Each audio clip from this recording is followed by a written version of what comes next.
Hi అండి. ఈ recent టైమ్‌లో నేను ఒక రెసిపీని ట్రై చేశాను. చాలా వచ్చింది. మీ అందరితో షేర్ చేసుకోవాలనిపించింది.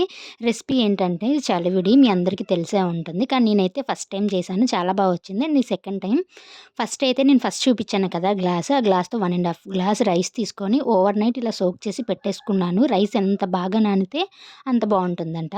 అండ్ తర్వాత ఇదిగోండి కొబ్బరి ముక్కల్ని చిన్నగా కట్ చేసి పక్కన పెట్టుకున్నాను. చాలా తక్కువ ఇంగ్రీడియెంట్స్‌తో చేసేయవచ్చు. ఇంకా ఒక 4 ఇలాచి వీటిని మెత్తగా దంచి పెట్టుకోవాలి. ఫస్ట్ అయితే నేను కొబ్బరిని ఫ్రై చేసేసుకుంటున్నాను. కొబ్బరిని ఆయిల్‌తో కాకుండా నెయ్యితో ఫ్రై చేసుకుంటే చాలా బావుంటుంది. కానీ నాకు నెయ్యి స్మెల్ అస్సలు నచ్చదు. అందుకని చెప్పేసి నేను ఆయిల్‌లోనే ఫ్రై చేసేసుకుంటున్నాను. ఆయిల్ కూడా కొంచెం ఎక్కువగానే పడుతుంది. ఈ చలివిడి తింటున్నప్పుడు కొబ్బరి మధ్య మధ్యలో తగులుతుంటే అసలు ఎంత బావుంటుందో టేస్టు. చాలా మందికి నచ్చదు చలివిడి. కానీ నాకైతే ఫేవరెటు.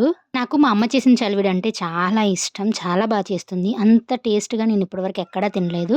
సో, అమ్మని అడిగితే అమ్మ చాలా ఎక్కువగా చేసేస్తుంది. అందుకని చెప్పేసి నేనే నేర్చుకొని చేద్దాం అన్నట్టు నేర్చుకున్నాను. చాలా వచ్చిందనమాట.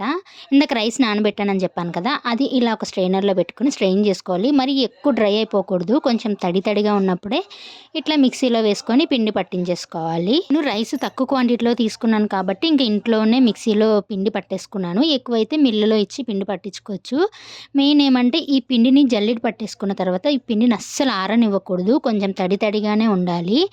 అది మాత్రం డెఫినిట్‌గా పాటించాలి. నేను ఈ పిండినంతా ఇలా జల్లెడ పట్టేసుకున్న తర్వాత కొంచెం ఇరుకుగున్న గిన్నెలో వేసుకొని దాన్ని ఇలా దగ్గరగా చేసేసుకున్నాను. అంటే నార్మల్‌గా వదిలేస్తే పిండి ఆరిపోతుంది. టేస్ట్ అంత బాగోదు. వన్స్ ఇక్కడ పిండి రెడీ అయిపోగానే ఇంక నేను చలివిడి ప్రాసెస్ స్టార్ట్ చేశాను. నేను ఏ గ్లాస్‌తోనైతే రైస్ తీసుకున్నానో ఆ గ్లాస్‌తోనే కొంచెం ఒక గ్లాసు షుగరు కొంచెం వేసుకొని ఇంకా కొంచెం వాటర్ ఏసుకొని దాన్ని బాగా పాకం వచ్చే వరకు ఉడకనివ్వాలి. ఏ రెసిపీస్ అయినా ఫస్ట్ టైమ్ చేసినప్పుడు క్వాంటిటీ సరిగ్గా చూసుకొని చేసుకుంటే చాలా వస్తుంది. ఇంకా ఈ పాకాన్ని బాగా మరిగించాలి. ఎట్లా అంటే తీగ పాకం అంటారు కదా! అలా రావాలనమాట. అప్పటి వరకు సిమ్‌లో పెట్టుకొని బాగా మరిగించుకోవాలి. ఈ పాకం మరుగుతున్నప్పుడే దంచి పెట్టుకున్న ఇలాచి కూడా దాంట్లో యాడ్ చేసేసుకోవాలి. ఆ క్లిప్ మిస్ అయిపోయింది. వన్స్ తీగ పాకం వచ్చేసిన తర్వాత మనం రెడీ చేసుకున్న పిండిని కొంచెం కొంచెం వేసుకొని బాగా మిక్స్ చేయాలి. ఇదేమంటే లంప్స్‌లా ఫార్మ్ అయిపోతుంది. అలా ఫార్మ్ అవ్వకుండా చాలా మిక్స్ చేయాలనమాట. దీనికే చాలా టైం పట్టేస్తుంది చూసారా? ఇట్లా ఉంటుంది. కన్సిస్టెన్సీ లూజ్‌గా ఉంటుంది కానీ చల్లారే కొద్దీ కొంచెం టైట్‌గా అయిపోతుంది.